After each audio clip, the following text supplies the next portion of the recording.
രാവിലെ ഈ ദിവസത്തെ ചൂട് പിടിപ്പിക്കുന്ന വാർത്തകളുടെ മണിക്കൂറിലേക്ക് കടക്കുകയാണ്. 9 മണി വാർത്ത തുടങ്ങുന്നു. ആദ്യം തലക്കെട്ടുകൾ.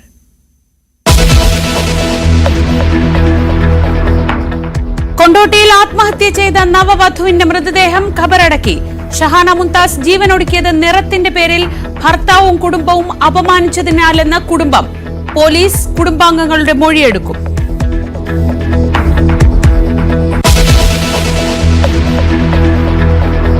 വയനാടിനെ വിറപ്പിച്ച കടുവയെ കണ്ടെത്തി. കടുവ നിലയുറപ്പിച്ചത് ആടിക്കൊല്ലി വെള്ളക്കെട്ട് ഭാഗത്ത്. മയക്കുവെടി വെക്കാൻ RRT സംഘം. ഒരാഴ്ചക്കിടെ കടുവയുടെ ആക്രമണത്തിൽ ചത്തത് 5 ആടുകൾ.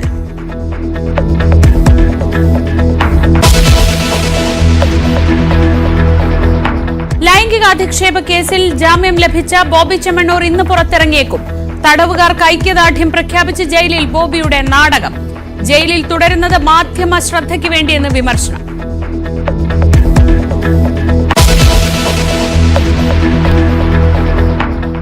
ഗോപൻ സ്വാമിയുടെ മരണത്തിലെ ദുരൂഹത നീക്കാൻ ജില്ലാ ഭരണകൂടം നെയ്യാറ്റിൻകരയിലെ വിവാദ കല്ലറ പൊളിച്ചു പരിശോധിക്കും. മൃതദേഹം പുറത്തെടുത്ത് പോസ്റ്റ്മോർട്ടം നടത്തും. കോടതിയെ സമീപിക്കുന്നത് ഗോപൻ സ്വാമിയുടെ കുടുംബം മനഃപൂർവ്വം വൈകിപ്പിക്കുന്നുവെന്ന് വിലയിരുത്തൽ.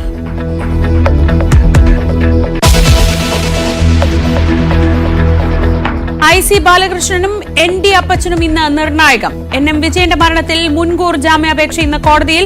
ജാമ്യം നൽകരുതെന്ന് പോലീസ്.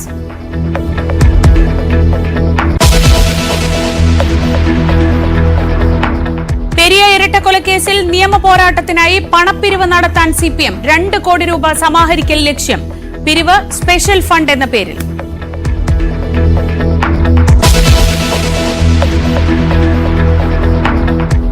മുൻപത്ത് ജുഡീഷ്യൽ കമ്മീഷന്റെ ഹിയറിംഗ് ഇന്ന്. വഖഫ് ബോർഡ് നിലപാട് അറിയിക്കും. ഭൂസംരക്ഷണ സമിതിയെ കേൾക്കും.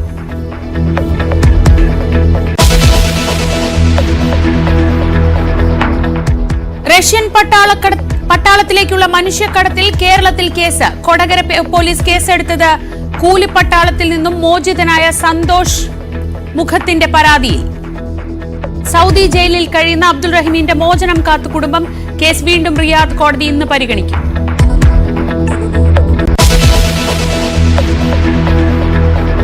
മകരവിളക്ക് ദർശിച്ച് തീർത്ഥാടകർ മലയിറങ്ങുന്നു. 2 ലക്ഷത്തോളം ഭക്തർ. തിരക്കൊഴിവാക്കാൻ ഒരുക്കിയിരുന്നത് വിപുലമായ സൗകര്യങ്ങൾ.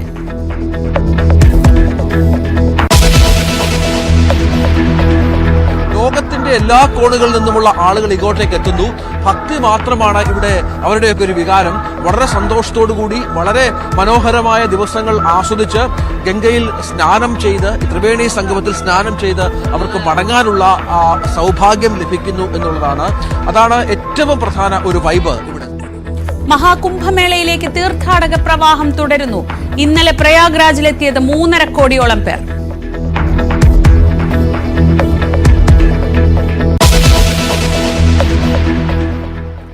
വയനാട്ടിലെ പുൽപ്പള്ളിയെ വിറപ്പിക്കുന്ന കടുവയെ മയക്കുവെടിവെക്കാൻ തീവ്ര ശ്രമം. ആടിക്കൊല്ലി വെള്ളക്കെട്ട് ഭാഗത്ത് കടുവ നിലയുറപ്പിച്ച കവുങ്ങിൻ തോട്ടം RRT സംഘം വളഞ്ഞു. പുല്ലരിയാൻ എത്തിയവരാണ് രാവിലെ കടുവയെ കണ്ടത്. കടുവയെ കണ്ടത് ചേട്ടാ എവിടെ വെച്ചാണ് കണ്ടത്? എങ്ങനെയായിരുന്നു? ഞങ്ങളിവിടെ പുല്ലേരിയായിരുന്നു. ഈ സൈഡിൽ കൂടെയാണ് കടുവ ഇറങ്ങി വന്നത്. എന്നിട്ട് ഈ കൊല്ലിലേക്ക് ഇറങ്ങി ഇതിലേക്ക് ഇറങ്ങി താഴോട്ട്. ഇനിയിപ്പോ താഴെ എന്താ ഉള്ളത്? ഈ സൈഡ് പിന്നെ ഒരു കൊല്ലിയാണ്. അത് കഴിഞ്ഞാൽ പിന്നെയും പറമ്പ് തന്നെയാണ്. റബ്ബർ അങ്ങനത്തെ കാര്യങ്ങളൊക്കെ ഉണ്ട്. വീടുകൾ കുളം അപ്പുറ സൈഡിലാണ്. പിന്നെ വീടുകൾ കുറവാണ് ഈ സൈഡ്. പിന്നെ അങ്ങോട്ട് കയറി കഴിഞ്ഞാൽ ആടിക്കൊല്ലിക്കാണ് വീടുകളുള്ളത്. കഴിഞ്ഞ കുറെ ദിവസങ്ങളായിട്ട് ഈ കടുവയുടെ കാര്യം കേട്ടോണ്ടിരിക്കുകയാണ്. ഇത് കണ്ടപ്പോ നേരിട്ട് കണ്ടപ്പോ ഒരു ഭയം തോന്നി. പെട്ടെന്ന് ഇതായിപ്പോയി, ഷോക്കായി പോയി. എങ്ങനെയുണ്ട് അതിന്റെ ഒരു സൈസൊക്കെ? സൈസ് ഒരു മീഡിയം സൈസ് ഉള്ളൂ. പിന്നെ സ്ലോവിലാണ് നടന്നു പോയത്. അധികം വലിപ്പമില്ല. അധികം ഒരു ആരോഗ്യം ഇല്ലാത്തൊരു ഇതിലാണ് ഉള്ളത്. അവശനാന്ന് തോന്നുന്നുണ്ട് അല്ലെ? സാധാരണ കടുവൊക്കെ പാഞ്ഞായിരിക്കും. അതെ, ഇത് വളരെ സ്ലോവിലാണ് നടന്നു പോയത്. എന്തൊക്കെയാ ആടൊക്കെ ഉണ്ടോ വീട്ടിൽ? ഇല്ല, ആടൊന്നുമില്ല. ഇത് എന്റെ വീടല്ല. എന്റെ വീട് കുറച്ചപ്പുറയാണ്. ഞാൻ ഇവിടെ ഈ പറമ്പിൽ പുല്ലുവെട്ടാൻ വന്നത്. പശു ക്ഷീരകർഷകനാണ്? അതെ, ക്ഷീരകർഷകൻ. ഇവിടെ കൂടുതൽ ആൾക്കാരും ക്ഷീരകർഷകർ അതെ ആശ്രയിച്ച് ജീവിക്കുന്ന ആൾക്കാർ. എന്നിട്ട് ഇത് എന്ത് ചെയ്തു? പെട്ടെന്ന് തന്നെ അറിയിച്ചോ? ഇവിടെ അത് തൊട്ടടുത്ത് പിന്നെ മെമ്പറെ വിളിക്കുകയാണ് ഇത്. അപ്പോഴാണ് എല്ലാവരോടും വന്നത്. അമരക്കുഴി തൂപ്രയിൽ ഒരാടിനെ കൂടി പിടിച്ചതോടെ കടുവ കൊന്ന വളർത്തുമൃഗങ്ങളുടെ എണ്ണം 5 ഇതോടെ വലിയ രീതിയിലുള്ള ആശങ്ക അവിടുത്തെ ജനങ്ങൾക്കിടയിൽ ഉണ്ടായിരുന്നു. ഇതിനിടയിലാണ് ഇന്നിപ്പോൾ ഈ കടുവ ഈ ഫോറസ്റ്റ് സംഘത്തിന്റെ മുന്നിൽപ്പെട്ടത്.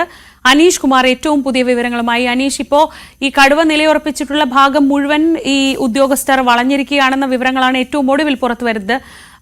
നമ്മൾ നേരത്തെ സംസാരിച്ചപ്പോഴൊക്കെ പറഞ്ഞത് ഈ വെടിവെക്കാനുള്ള ബുദ്ധിമുട്ട്, മയക്കുവെടി വെക്കാനുള്ള ഒരു ദൂരപരിധിയിൽ ഉണ്ടാകുന്ന പ്രശ്നങ്ങളൊക്കെയായിരുന്നു. അങ്ങനെ ഒരു പ്രശ്നമില്ലാത്ത സ്ഥലത്താണോ ഈ ദൗത്യം ഉടൻ വിജയം കാണുമെന്ന് പ്രതീക്ഷിക്കാമോ?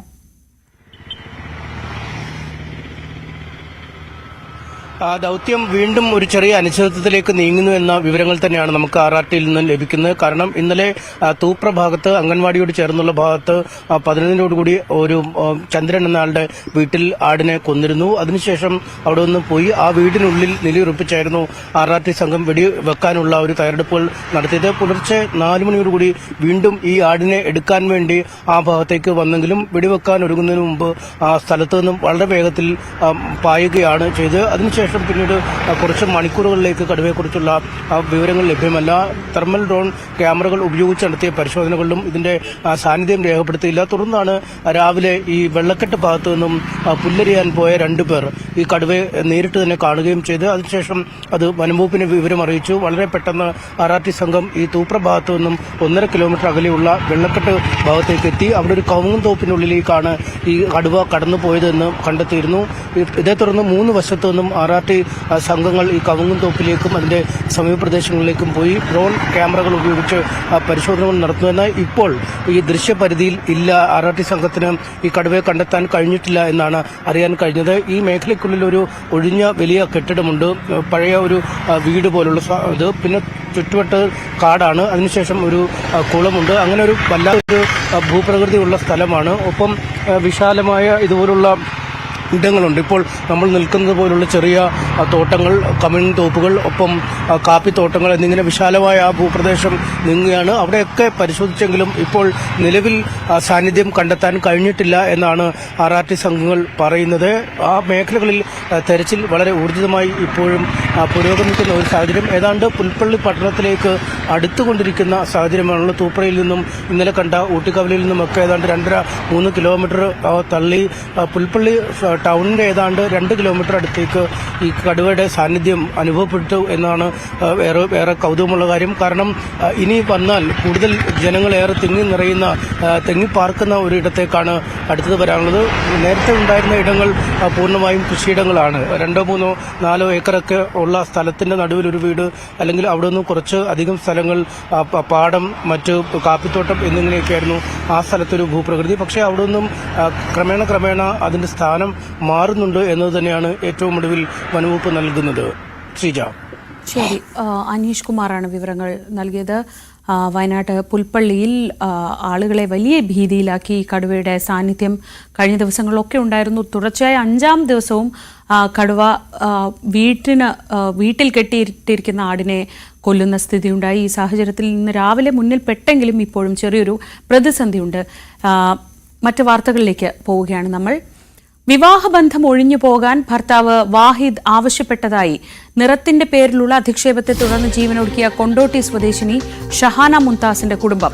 അവഹേളനത്തെക്കാൾ ഉപേക്ഷിക്കുമെന്ന് വാഹിദ് പറഞ്ഞതാണ് ഷഹാനയെ തളർത്തിയത്.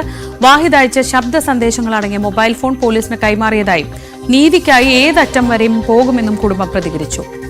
ഇതിനിടെ ഷഹാനയുടെ ഖബറടക്കം കൊണ്ടോട്ടി പഴവങ്ങാടി ജുമാ മസ്ജിദ് ഖബറിസ്ഥാനിൽ നടന്നു.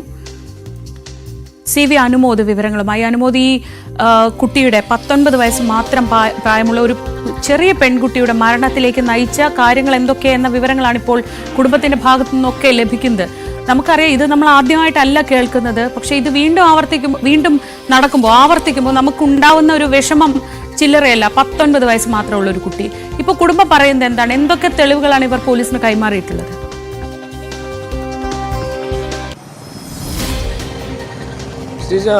ഇത് ജീവിതം തുടങ്ങുന്നതിന് മുൻപേ അവസാനിപ്പിച്ചു മടങ്ങി 19-കാരി. ഇത് വല്ലാത്തൊരു സാഹചര്യമാണ് ഈ കുടുംബത്തിൻ്റെ ഇപ്പോഴുള്ളത്.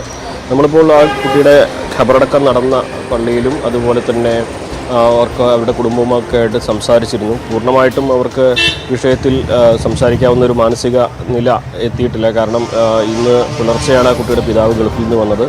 കുടുംബാംഗങ്ങളൊക്കെ ഇന്നലത്തെ ഈ ഒരു ദുരന്തത്തിന് അതിൻ്റെ ഒരു മരവിപ്പിലാണുള്ളത്. എങ്കിലും അവർ നമ്മളോട് സംസാരിച്ചതിൽ മനസ്സിലാക്കിയ ഒരു കാര്യം 2-3 പ്രശ്നങ്ങൾ ഈ കുട്ടി വിവാഹശേഷം നേരിട്ടു എന്നുള്ളതാണ്. വിവാഹത്തിന് 20 ദിവസത്തിന് ശേഷമാണ് ഈ വാഹിദ് വിദേശത്ത് പോകുന്നത്. പിന്നീട് ഈ കുട്ടിയുടെ വീട്ടിലാണ്. പക്ഷേ ഫോൺ വഴി ഇയാൾ തുടർച്ചയായി ഈ കുട്ടിയെ ഷഹാനയെ അവഹേളിക്കുന്ന തരത്തിലുള്ള സമീപനമാണ് തുടർന്നത്. നിറമില്ല, ഇംഗ്ലീഷ് സംസാരിക്കാൻ അറിയില്ല തുടങ്ങി കുട്ടിയെ മാനസികമായിട്ട് തകർക്കുന്ന, വ്യക്തിത്വത്തിന് ഇല്ലാതാക്കുന്ന തരത്തിലുള്ള പരാമർശങ്ങൾ തുടരുന്ന ഒരു സാഹചര്യം. തുടർന്ന് ഈ കുട്ടി വാഹിദിൻ്റെ ബന്ധുക്കളുമായിട്ട്, മാതാപിതാക്കളുമായിട്ട് ഈ വിഷയം സംസാരിച്ചിരുന്നു. പക്ഷെ അവരും ഇതിൽ നിന്ന് വാഹിദിനെ തടയുന്ന തരത്തിലേക്കുള്ള സമീപനമൊന്നും ഉണ്ടായിട്ടില്ല. അവരും ഇതിനെ പ്രോത്സാഹിപ്പിക്കുന്ന തരത്തിൽ ഏറ്റവും അവസാനമായിട്ട് ഈ ബന്ധം ഉപേക്ഷിക്കുന്ന സാഹചര്യത്തിലേക്ക് വരെ എത്തുമെന്ന തരത്തിലേക്കുള്ള ശബ്ദ സന്ദേശങ്ങൾ ഈ കുട്ടിയുടെ ഫോണിലേക്ക് വാഹിദിൻ്റെ ഭാഗത്ത് നിന്ന് എത്തിയതാണ് ഇവിടെ കുട്ടിക്ക് താങ്ങാൻ കഴിയാത്തൊരു സാഹചര്യം ഉണ്ടായിരുന്നത്. അതിന് മുമ്പുള്ളതൊക്കെ അവൾ മറികടക്കുമെന്ന്. പക്ഷേ തന്നെ ഉപേക്ഷിക്കുന്നു എന്നൊരു സാഹചര്യത്തിലേക്ക് എത്തുമ്പോൾ സ്വാഭാവികമായിട്ടും 19 വയസ്സുള്ള ആ കുട്ടി ജീവിതത്തിൽ ഇനി എന്ത് എന്ന ആ ഒരു നിമിഷത്തെ പകപ്പിനെ അതിജീവിക്കാൻ കഴിഞ്ഞില്ല എന്ന് തന്നെ വേണം കരുതാൻ. ഇതിനിടെ ഈ കുട്ടിയുടെ ഈ പ്രശ്നങ്ങളൊക്കെ മനസ്സിലാക്കി കൗൺസിലിങ്ങും അതുപോലെ തന്നെ കുടുംബത്തിൻ്റെ പിന്തുണയൊക്കെ വേണ്ടത്ര നൽകിയിട്ടും ഭർത്താവ് തന്നെ ഉപേക്ഷിക്കുമെന്ന് പറഞ്ഞതോടെ അതുവരെയുള്ള അവഹേളനങ്ങളൊക്കെ വലിയ ഒരു തീവ്ര വേദനയിലേക്ക് മാറുകയും ഒരുപക്ഷെ ആ ഒരു നിമിഷത്തെ അതിജീവിക്കാൻ ഈ കുട്ടിക്ക് കഴിയാതെ വരികയും അങ്ങനെ ജീവൻ ഒടുക്കുകയും ചെയ്തിട്ടുണ്ട്. അങ്ങനെയാകാം ആ ഒരു സമയത്ത് ജീവൻ ഒടുക്കിയത് എന്ന് വേണം നമുക്ക് കരുതുവാൻ. അതായത് കുടുംബം ഇതിൽ നീതി വേണം എന്ന ഉറച്ച നിലപാടിലാണ്. ഈ കൊണ്ടോട്ടി പോലീസാണ് കേസ് അന്വേഷിക്കുന്നത്. നിലവിൽ അസ്വാഭാവിക മരണത്തിലാണ് കേസ് എടുത്തിട്ടുള്ളത്. ഈ കുട്ടിയുടെ റൂം പോലീസ് പൂട്ടി സീൽ ചെയ്തിരിക്കുകയാണ്. ആ റൂമിനുള്ളിൽ ഡയറിയും അത് കുട്ടി എഴുതിയ കാര്യങ്ങളൊക്കെ ഉണ്ട് എന്നാണ് അറിയാൻ കഴിയുന്നത്. പക്ഷേ അത് പോലീസിന് കൈമാറിയിട്ട് ശേഷം മാത്രമേ നമുക്ക് അതിൻ്റെ ഉള്ളടക്കം എന്താണെന്ന് അറിയാൻ കഴിയുള്ളൂ. നിലവിൽ ആ റൂം പോലീസ് സീൽ ചെയ്തിട്ടുണ്ട്. രണ്ടാമതായിട്ട് കുട്ടിയുടെ 2 മൊബൈൽ ഫോണുകളും പോലീസിന് കൈമാറിയിട്ടുണ്ട്. ഈ 2 മൊബൈൽ ഫോണിലും ഈ വാഹിദ് അയച്ച ശബ്ദ സന്ദേശങ്ങളും മറ്റു കാര്യങ്ങളൊക്കെ ഉണ്ട് എന്നാണ് പറയുന്നത്. അങ്ങനെ ആത്മഹത്യാ പ്രേരണയ്ക്ക് ഇയാൾക്കെതിരെ കേസെടുക്കാനുള്ള എല്ലാ നിയമപരമായിട്ട് നിൽക്കുന്ന സാഹചര്യങ്ങളും ഉണ്ട് എന്നാണ് കുടുംബം അവകാശപ്പെടുന്നത്. ഇതുവരെ ഈ കുട്ടിയുടെ മരണശേഷം കുടുംബം പ്രതികരിച്ചിട്ടില്ല. അതായത് വാഹിദിൻ്റെ കുടുംബം പ്രതികരിക്കുകയോ ഇങ്ങോട്ട് വരികയോ ചെയ്തിട്ടില്ല എന്നും പറയുന്നുണ്ട്. ഇത് സംബന്ധിച്ച് ഇനി കൂടുതൽ നടപടികൾ ഇന്ന് പോലീസിൻ്റെ ഭാഗത്തുനിന്നുണ്ടാകും. ഖബറടക്ക ചടങ്ങുകൾ കഴിഞ്ഞേ ഉള്ളൂ. ഉച്ചയോടെ ചിലപ്പോൾ ഒരുപക്ഷേ പോലീസിൻ്റെ സംഘം അവിടെ കുട്ടിയുടെ കുടുംബത്തിൻ്റെ മൊഴിയെടുക്കലും മറ്റ് നടപടികളും തുടങ്ങുമെന്നാണ് അറിയാനാകുന്നത്. വരും മണിക്കൂറുകളിലും നമുക്ക് ഈ കുടുംബത്തിൻ്റെ കൂടുതൽ പ്രതികരണങ്ങൾ ഉണ്ടാകും എന്നാണ് കണക്കാക്കുന്നത്. ശ്രീജ. അൻപൂതാണ് വിവരങ്ങൾ നൽകിയത്. കൊണ്ടോട്ടിയിൽ നിന്ന് അത്യധികം ദുഃഖിപ്പിക്കുന്ന ഒരു വാർത്തയാണ്. 19 വയസ്സുകാരിയായ ഷഹാന മുംതാസിന്റെ മരണത്തിലേക്ക് നയിച്ചത് ഈ ഭർത്താവിന്റെ ഭാഗത്തു നിന്ന് ഉപേക്ഷിക്കുമെന്ന രീതിയിൽ വന്ന ഭീഷണിയാണ് എന്ന് തന്നെയാണ് കുടുംബം വിശ്വസിക്കുന്നത്. വലിയ രീതിയിൽ അവഹേളിക്കപ്പെട്ടിരുന്നു. പക്ഷെ അതിനും അപ്പുറത്തായിരുന്നു വാഹിദ് ഉപേക്ഷിക്കുമെന്ന് പറഞ്ഞത്. ഇതുമായി ബന്ധപ്പെട്ട് പല വിവരങ്ങളും കുടുംബത്തിൻ്റെതായി ഇപ്പോൾ പുറത്തു വരുന്നുണ്ട്. നമ്മളോട് ഇന്ന് അല്പം മുൻപ് ഷഹാനയുടെ ഒരു ബന്ധു സംസാരിച്ചു. അദ്ദേഹത്തിന്റെ വാക്കുകളിൽ നമ്മൾ ഈ വിഷയം അറിയുന്നത് കുട്ടിയുടെ കോളേജിലെ ടീച്ചേഴ്സ് എന്ന് പറയുമ്പോഴാണ് നമ്മൾ പഠിക്കാൻ കുറച്ച് മിടുക്കിയ കുട്ടിയായിരുന്നു. പക്ഷെ കുറച്ച് ബാക്കിലേക്ക് പോയപ്പോൾ അവർ കുട്ടിക്ക് എന്തോ ക്ലാസ്സിൽ നിന്ന് പുറത്തിറങ്ങില്ല. അങ്ങനെ കഴിഞ്ഞ കൂട്ടുകാരികളും ടീച്ചേഴ്സും വന്ന് പറയുമ്പോഴാണ് നമ്മൾ ഈ വിഷയം അറിയുന്നത്. എൻ്റെ അനിയനും പിന്നെ വൈഫും, അവൻ്റെ വൈഫ് ഹൗസിൻ്റെ തൊട്ടടുത്താണ് ഇവരുടെ വീട്.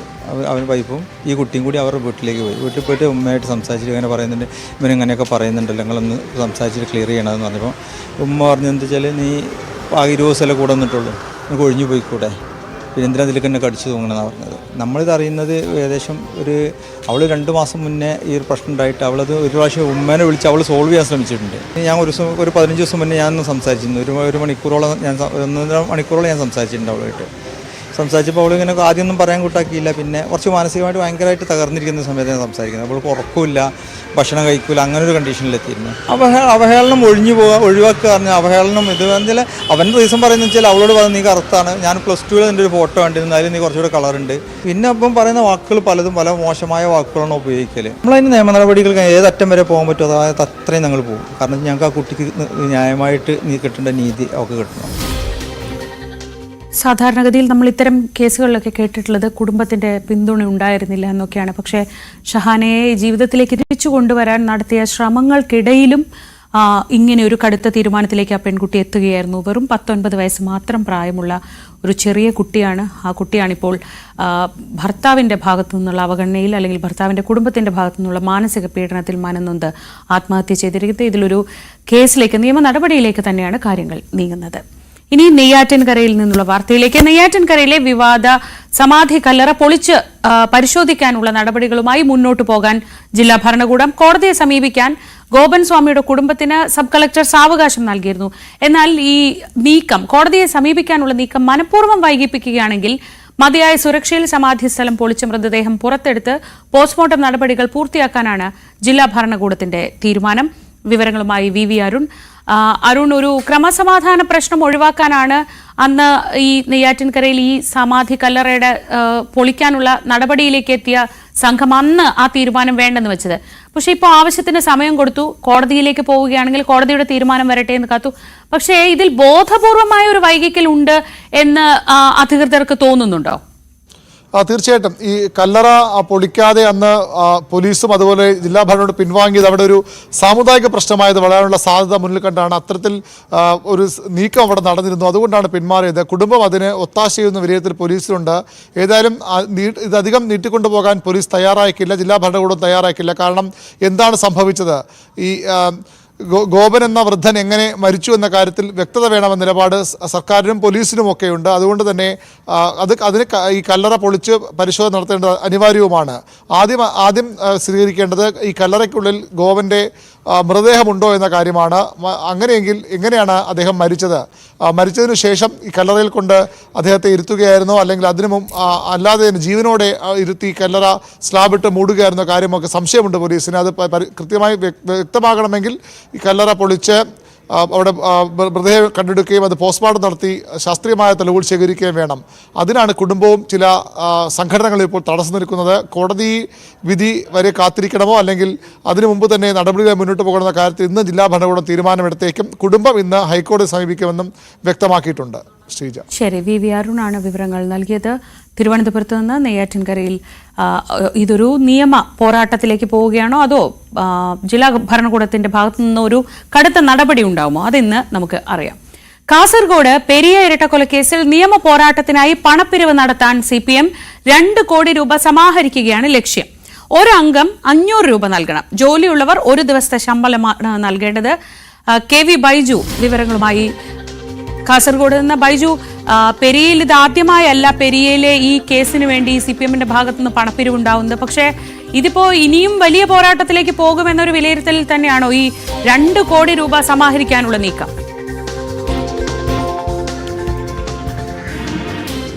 തീർച്ചയായും ശ്രീജ സൂചിപ്പിച്ചതുപോലെ തന്നെ 2020-21 കാലഘട്ടങ്ങളിൽ ഇത്തരത്തിൽ CPMന്റെ നേതൃത്വത്തിൽ വലിയ തോതിൽ പണപ്പിരിവ് നടത്തിയിരുന്നു.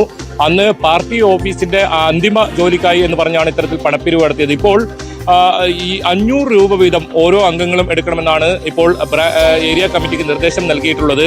അതായത് 28,970 അംഗങ്ങളാണ് കാസർഗോഡ് ജില്ലയിലുള്ളത്. അങ്ങനെയാകുമ്പോൾ 1,40,00,000 രൂപ ആ ഇനത്തിൽ തന്നെ കിട്ടും. അതുകൂടാതെ സഹകരണ സ്ഥാപനങ്ങളിലും അതുപോലെ ജോലി ഉള്ളവരും അവരുടെ ഒരു ദിവസത്തെ ശമ്പളം നൽകണമെന്നാണ് നിർദ്ദേശം നൽകിയിരിക്കുന്നത്. അത് മാത്രമല്ല ഈ മാസം അവസാനത്തിനകം ഈ പണം പിരിക്കണമെന്ന ഒരു നിർദ്ദേശം നൽകിയിട്ടുണ്ട്. ഇതിൽ പ്രധാനമായും CPMന്റെ മുൻ MLA KV കുഞ്ഞിരാമൻ ഉൾപ്പെടെയുള്ളവർ ഇതിൽ പ്രതി പട്ടികയിൽ ചേർത്തോടുകൂടിയാണ് CPM ഇത്തരത്തിൽ തുറന്ന ഒരു രീതിയിൽ പണപ്പിരിവുമായി രംഗത്ത് വന്നിരിക്കുന്നത്. എന്തായാലും ഈ പണം 1 കോടി 2 കോടിയോളം രൂപ ഇത്തരത്തിൽ സമാഹരിക്കാനാവുമെന്നാണ് CPM പ്രതീക്ഷിക്കുന്നത്. അത്തരത്തിലുള്ള ഒരു നിർദ്ദേശമാണ് ഇപ്പോൾ നൽകിയിരിക്കുന്നത്. ഈ കുടുംബം നേരത്തെ തന്നെ വലിയ തോതിൽ പ്രതിഷേധവുമായി രംഗത്ത് വന്നിരുന്നു. കാരണം കഴിഞ്ഞ ദിവസം ആണ് 4 പേർക്ക്, അതായത് കുഞ്ഞിരാമൻ, മണികണ്ഠൻ ഉൾപ്പെടെയുള്ള 4 പേർക്ക് ജാമ്യം ലഭിച്ച് പുറത്തിറങ്ങുന്ന സാഹചര്യം ഉണ്ടായത്. ആ സമയത്ത് ഘട്ടങ്ങളിൽ വലിയ തോതിൽ സ്വീകരണങ്ങളൊക്കെ ഈ നേതാക്കൾക്ക് നൽകുന്നുണ്ടായിരുന്നു. അതൊക്കെ വലിയ തോതിൽ എതിർപ്പ് ഈ കുടുംബത്തിന്റെ ഭാഗത്തുണ്ടായിരുന്നു. തുടക്കത്തിൽ നേരിട്ട് CPM ഈ വിഷയത്തിൽ ഇടപെട്ടിട്ടില്ലെങ്കിലും പിന്നീട് CBI അന്വേഷണം എന്ന ഒരു ആവശ്യം വന്നപ്പോഴാണ് ഇവർ നേരിട്ട് പാർട്ടി ഈ വിഷയത്തിൽ ഇടപെട്ടതും അതിന് വലിയ തോതിൽ വിവാദമായത്. 1 കോടിയോളം രൂപ ചെലവിട്ട് സർക്കാർ അഭിഭാഷകനെ, അതായത് ഡൽഹിയിൽ നിന്നുൾപ്പെടെ വലിയ അഭിഭാഷകരെ എത്തിക്കുന്ന സാഹചര്യം ഒക്കെ ഉണ്ടായിരുന്നു. അതിന് പിന്നാലെയാണ് ഇപ്പോൾ 2 കോടിയോളം രൂപ ഇത്തരത്തിൽ പിരിച്ചെടുക്കാൻ CPM മുന്നോട്ട് വരുന്നത്. ശ്രീ രാജ്മോഹൻ ഉണ്ണിത്താൻ MP ടെലിഫോൺ ലൈനിലുണ്ട്. ശ്രീ രാജ്മോഹൻ ഉണ്ണിത്താൻ, ഒരു അംഗം 500 രൂപ, ഏതാണ്ട് 19,000-ഓളം അംഗങ്ങളുണ്ട്. അപ്പോൾ ഒരു 2 കോടിക്ക് അകത്ത് രൂപ സമാഹരിച്ചുകൊണ്ട് ഒരു നിയമ പോരാട്ടത്തിലേക്കാണ് CPM പോകുന്നത്.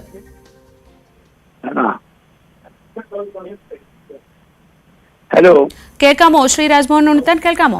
കേൾക്കാം. അപ്പോ ഒരു വലിയ നിയമ പോരാട്ടം എന്തായാലും CPM പ്രതീക്ഷിക്കുന്നുണ്ട്. ജോലിയുള്ളവർ ഒരു ദിവസത്തെ ശമ്പളം കൊടുക്കണം, അംഗങ്ങളൊക്കെ 500 രൂപ വെച്ച് കൊടുക്കണം. അങ്ങനെ വലിയൊരു പണപ്പിരിവ് നടത്തി എന്തായാലും ഈ കേസിൽ പ്രതികളായിട്ടുള്ളവരെ രക്ഷിക്കാൻ തന്നെയാണ് CPM ഒരുങ്ങുന്നത്.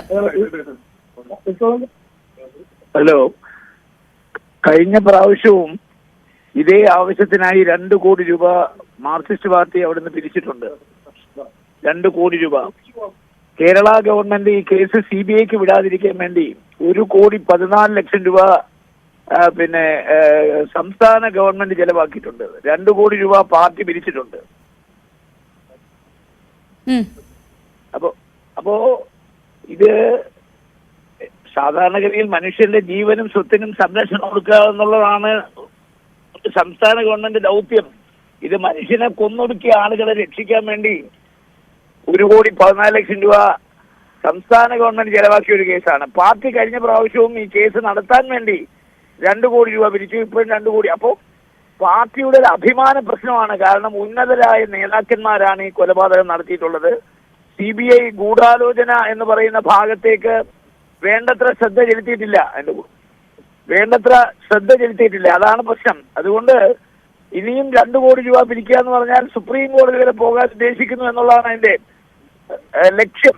അപ്പോ ഇത് ഒരു കുലത്തൊഴിലാക്കി മാറ്റിയിരിക്കുകയാണ്. ആളുകളെ കൊല്ലുക, അവർക്ക് നിയമസഹായം കൊടുക്കുക, അവരെ ജയിലിൽ സംരക്ഷിക്കുക, അവരുടെ കുടുംബത്തെ സംരക്ഷിക്കുക. പകയുടെ രാഷ്ട്രീയം, വിദ്വേഷത്തിന്റെ രാഷ്ട്രീയം, വെറുപ്പിന്റെ രാഷ്ട്രീയം, അതാണ് മാർക്സിസ്റ്റ് പാർട്ടിയുടെ കൈമുതൽ. അത് ഇനിയും അവസാനിപ്പിക്കുന്നില്ലെങ്കിൽ എങ്ങനെയാണ് ഈ സംസ്ഥാനത്ത് എന്നുള്ളതിനെ കുറിച്ച് ആർക്കും ഒരു വിവരവുമില്ല. ശ്രീ രാജ്മോഹൻ ഉണ്ണിത്താൻ, ഈ പ്രതികളോടുള്ള CPMന്റെ നിലപാട് എന്ത് എന്നുള്ളത് നമ്മൾ കഴിഞ്ഞ ദിവസം കണ്ടതാണ്. അവർ ജയിലിൽ നിന്ന് ഈ താൽക്കാലിക സ്റ്റേ നേടി പുറത്തേക്ക് വരുമ്പോൾ പോലും അവരെ സ്വീകരിക്കാൻ ചെന്നിട്ടുള്ളത് ആരൊക്കെയാണെന്ന് ഞാനും താങ്കളും ഒക്കെ കണ്ടതാണല്ലോ. അപ്പോൾ ഇതൊരു അഭിമാന പോരാട്ടമായി തന്നെയാണ് CPM കാണുന്നത്. ജയിലിൽ എത്തി കണ്ടവരെ നമ്മൾ കണ്ടു, ജയിലിൽ പുറത്തു വന്നവരെ കണ്ടു. CBI ഇതിന്റെ കോൺസ്പിറസിയെ കുറിച്ച് അന്വേഷിച്ചാൽ ഇതിനകത്ത് 2 പേര് പ്രതിയാകും. ഒന്ന് P ജയരാജനും പിന്നൊന്ന് VPP മുസ്തഫ. അദ്ദേഹം പറഞ്ഞു, അദ്ദേഹം ഒരു കൊലവിളി പ്രസംഗം നടത്തി. ഈ കുഞ്ഞുങ്ങളുടെ ചാരം വാഴക്കിടാൻ പോലും കൊടുക്കില്ല, ആ രീതിയിൽ കരിച്ചു കളയുമെന്നാണ് അദ്ദേഹത്തിന്റെ പ്രസംഗം. അപ്പൊ അതിന്റെ CD ഒക്കെ നമ്മൾ CBIക്ക് ഹാജരാക്കിയെങ്കിലും അവരെ ഈ വധത്തിൽ നേരിട്ട് പങ്കെടുത്ത ആളുകൾ നടത്തിയ ഗൂഢാലോചനയെ കുറിച്ചല്ലാതെ വധശ്രമത്തിനുള്ള ഗൂഢാലോചനയെ കുറിച്ച് അവരെ അന്വേഷിച്ചിട്ടില്ല.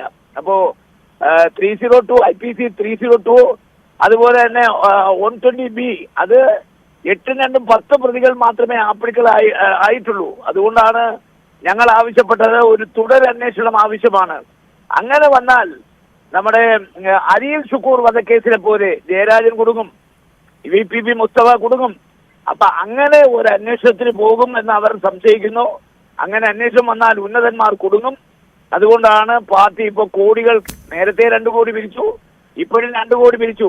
കൊലപാതകം ഒരു വ്യവസായമാക്കി മാറ്റിയിരിക്കുകയാണ്. ഇത് ലാഭകരമായ ഒരു വ്യവസായമാണ്. 2 കോടി പിരിക്കുമ്പോൾ ആ പിരിക്കുന്ന പണം യഥാർത്ഥ കൈകളിലേക്ക് പോകില്ലല്ലോ. അതാണ് ഇവരുടെ ഒരു ഏർപ്പാട്. നന്ദി ശ്രീ രാജ്മോഹൻ ഉണ്ണിത്താൻ പ്രതികരിച്ചതിന്. പെരിയ ഇരട്ടക്കൊലക്കേസിൽ പ്രതികൾക്ക് നിയമസഹായം നൽകുന്നതിനായി, ആ കേസിലെ നിയമ പോരാട്ടം തുടരുന്നതിനായി വലിയൊരു പിരിവിലേക്ക് പോവുകയാണ് CPM. ഓരോ അംഗവും 500 രൂപ വീതം കൊടുത്തുകൊണ്ട്, ജോലിയുള്ളവർ 1 ദിവസത്തെ ശമ്പളം കൊടുത്തുകൊണ്ട് ഒരു വലിയ തുക, ഏതാണ്ട് 2 കോടിയോളം രൂപ സമാഹരിക്കാനാണ് ഇപ്പോൾ CPM ലക്ഷ്യമിടുന്നത്. ഈ കേസിൽ പ്രതികളായത് ഈ പാർട്ടി പ്രവർത്തകരായതുകൊണ്ട്, പാർട്ടി നേതാക്കളായതുകൊണ്ട് മാത്രമാണ് തങ്ങൾ പ്രതികളായത് എന്നതായിരുന്നു അന്ന് ജയിലിൽ നിന്ന് ഇറങ്ങുമ്പോൾ നേതാക്കളുടെ പ്രതികരണം. ആ പ്രതികരണത്തിനോട് ചേർന്ന് നിൽക്കുന്ന തരത്തിൽ ഇവരെ സംരക്ഷിക്കാൻ, ഇവരെ ഏതു വിധേനയും നിയമത്തിന്റെ മുന്നിൽ നിന്ന് രക്ഷപ്പെടുത്തിയെടുക്കാൻ നിയമ പോരാട്ടം നടത്തുകയാണ് CPM. ഈ കേസിൽ അവർ നിരപരാധികളാണ് എന്ന് തന്നെയാണ് CPM വിശ്വസിക്കുന്നത്. അവരെ രക്ഷപ്പെടുത്താനുള്ള നിയമ പോരാട്ടത്തിന്റെ ഭാഗമാണ് ഈ 2 കോടി രൂപ. നേരത്തെയും CPM ഇതേ കേസിൽ വലിയ രീതിയിൽ പണപ്പിരിവ് നടത്തിയിരുന്നു. ഇപ്പോൾ വീണ്ടും 2 കോടി രൂപ സമാഹരിക്കാൻ ലക്ഷ്യമിട്ടാണ് പണപ്പിരിവ് നടക്കുന്നത്. മറ്റു വാർത്തകളിലേക്ക് പോകാം. നടി ഹണി റോസിനെതിരായ ലൈംഗിക അധിക്ഷേപ കേസിൽ ജാമ്യം ലഭിച്ച ബോബി ചെമ്മണ്ണൂർ ഇന്ന് പുറത്തിറങ്ങിയേക്കും. ജാമ്യ ഉത്തരവ് ഇന്നലെ ലഭിച്ചെങ്കിലും ബോബി ചെമ്മണ്ണൂർ ജയിലിൽ തന്നെ തുടരുകയായിരുന്നു. റിമാൻഡ് കാലാവധി കഴിഞ്ഞിട്ടും സാങ്കേതിക പ്രശ്നങ്ങളിൽ കുടുങ്ങി പുറത്തിറങ്ങാൻ കഴിയാത്ത തടവുകാർക്ക് ഐക്യദാർഢ്യം പ്രഖ്യാപിച്ച് ജയിലിൽ തന്നെ തുടരുകയാണ് എന്ന് ബോബി അറിയിച്ചെന്നായിരുന്നു അഭിഭാഷകരുടെ വിശദീകരണം. വിവരങ്ങളുമായി ഡാനി പോൾ ചേരും. ഇത് ഇന്നിപ്പോൾ ജയിലിൽ തന്നെ വീണ്ടും സമയം ചെലവഴിക്കാൻ എന്തായാലും ബോബി ചെമ്മണ്ണൂരിന് കഴിയില്ല. കാരണം അതിന് നിയമപരമായ ചില വ്യവസ്ഥകളുണ്ട്. ജാമ്യ ഉത്തരവ് കയ്യിൽ കിട്ടിയാൽ അത് ജയിലിൽ എത്തിച്ചു കഴിഞ്ഞാൽ പിന്നെ ഈ പ്രതിക്ക് അവിടെ തുടരാൻ കഴിയില്ല. അത് ഇന്നലെ ഉണ്ടായിരുന്ന സംഭവ വികാസങ്ങളുടെ ബാക്കിയായി കൂടുതൽ ഒരു മാധ്യമ ശ്രദ്ധയിലേക്കൊക്കെ കാര്യങ്ങൾ വരണം എന്നതുകൂടി ലക്ഷ്യമിട്ടിരുന്നോ എന്ന് സംശയമുണ്ട്. ഡാനി പോൾ കൊച്ചിയിൽ നിന്ന്. ഡാനി, ഇത് റിസോർട്ടൊന്നുമല്ല, നമുക്ക് ഇഷ്ടമുള്ളപ്പോൾ പോവുകയും നമുക്ക് ഇഷ്ടമുള്ളപ്പോൾ തിരിച്ചിറങ്ങുകയും ചെയ്യാൻ. അപ്പോൾ സ്വാഭാവികമായും അതിനൊരു നടപടിക്രമം ഉണ്ടല്ലോ. ഈ നടപടിക്രമങ്ങൾക്കപ്പുറത്തേക്ക് ജാമ്യ വ്യവസ്ഥകൾ ഇന്നലെ പാലിക്കേണ്ട എന്നൊരു നിർദ്ദേശം ബോബി അഭിഭാഷകർക്ക് നൽകിയെന്നോ അങ്ങനെയൊക്കെ പറഞ്ഞു കേൾക്കുന്നുണ്ട്. ഈ നാടകത്തിന് എന്തായാലും ഇന്നൊരവസാനം ഉണ്ടാവില്ലേ?